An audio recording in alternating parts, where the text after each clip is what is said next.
स्वागत करें हमारे चेयरमैन साहब। बोलो बाके बिहारी लाल की जय। राधे राधे श्री राधे। श्री राधे राधे। मंच पर सभी साधु संत महापुरुष सभी को मैं नमन करती हूँ, प्रणाम करती हूँ। और जो मेरी माता शक्ति बैठी है उनके लिए मैं एक श्लोक बोलती हूँ। या देवी सर्वभूतेषु शक्ति रूपेण लक्ष्मी रूपेण दुर्गा रूपेण संस्थिता नमस्तस्यै नमस्तस्यै नमो नमः। ये जो मेरी माताएं बहनें बैठी हैं इनको मैं शीश झुका के बार बार नमस्कार करती हूँ। जैसे कि कोई भी हम शुभ कार्य करते हैं उसमें महिला का प्रथम स्थान होता है। चाहे हम घर में वो हवन करते हैं, कोई भी शुभ काम होता है तो वो महिला के बगैर पूरा नहीं होता।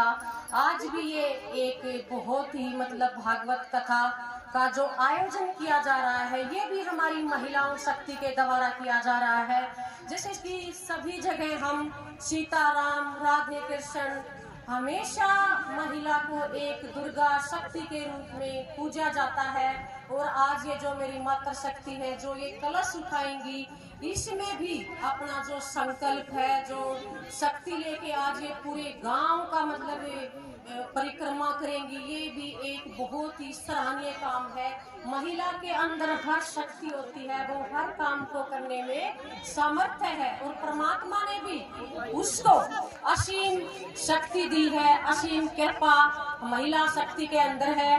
और जो आज हम ये एक बार सभी भक्त शांति बनाए रखे, अपना अपने स्थान पर बैठ जाएं। एक बार जोरदार चेयरमैन साहब के लिए ताली बजाएं। बड़ी ही सुंदर बात कह रहे हैं, ध्यान पूर्वक श्रवण करें।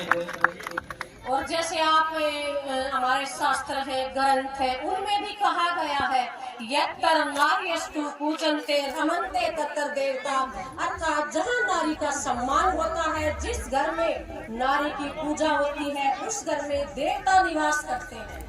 तो महिलाओं का तो हर जगह हर क्षेत्र में हर फील्ड में हर कोई भी हम शुभ कार्य करते हैं तो महिलाओं के द्वारा वो काम पूर्ण होता है। आज मैं देख रही हूँ कि मेरी माता शक्ति बैठी है, उनके चेहरे पे भी चमक है। ये धार्मिक काम आपके द्वारा ही किया जा रहा है।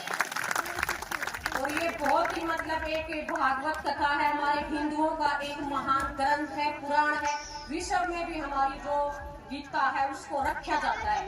तो ये बहुत ही एक धार्मिक कथा करवाई जा रही है, ये हमें करते रहना चाहिए क्योंकि जो कलयुग का समय चल रहा है उसमें आत्मा की शुद्धि के लिए, परमात्मा को ध्यान करने के लिए हमें भागवत कथा बहुत ही जरूरी है सुनने के लिए। क्योंकि भागवत कथा में बहुत अच्छी बातें हैं। जब हम भागवत कथा पढ़ते हैं तो उससे हमें क्या है, जीवन की सच्चाई का, जो हमारे जीवन में दुख सुख आते हैं उनको हम बहुत आसानी से हासिल कर सकते हैं। इसमें भगवान कहते हैं कि तू करता वही है जो तू चाहता है, लेकिन होता वह है जो मैं चाहता हूँ। तो तू कर वही जो मैं चाहता हूँ, फिर वही होगा जो तू चाहता है। बोलिए वृंदावन बिहारी लाल की। तो भगवान कहते हैं कि कलयुग का समय है, कलयुग का समय में हमें भगवान को तो याद करना ही होगा। तो भगवान श्री कृष्ण कहते हैं कि कलयुग का समय में 2-4 बात हमें अपने जीवन में धारण करनी चाहिए। ये हम जो कथा करवा रहे हैं इनसे कुछ हमें सीख भी लेनी चाहिए। सबसे पहले तो क्या होता है कि हमें सच्चाई का रास्ता पर चलना चाहिए। असत्य क्या होता है कि वो थोड़े, सच्चाई है वो लंबे समय तक चलेगी। और एक हमें क्या है कि आत्म संयम होना चाहिए। कई बार क्या होता है कि हमारा जो दिमाग है, मन है, वो कहीं इधर उधर भटक के हमसे गलत काम करवाता है, अधर्म की ओर बढ़ाता है। तो मन को वश में करना भी बहुत ही जरूरी है। वो मन को वश में हम कैसे करेंगे, जब हम भगवान की बातें सुनेंगे, धार्मिक बातें सुनेंगे, जो ये धार्मिक जो कथा करवाई जा रही है ये सुनेंगे, तब तो हम अपने सुन सके और अमल भी करेंगे। तो मैंने बहुत ही बढ़िया लगा, बहुत धार्मिक ये कार्य है, बहुत ही जंगल में मंगल आप सब देख रहे हो कि कितना जंगल में मंगल हो रहा है। तो मैं आप सभी को, सभी संतों को भी बहुत बहुत धन्यवाद करती हूँ।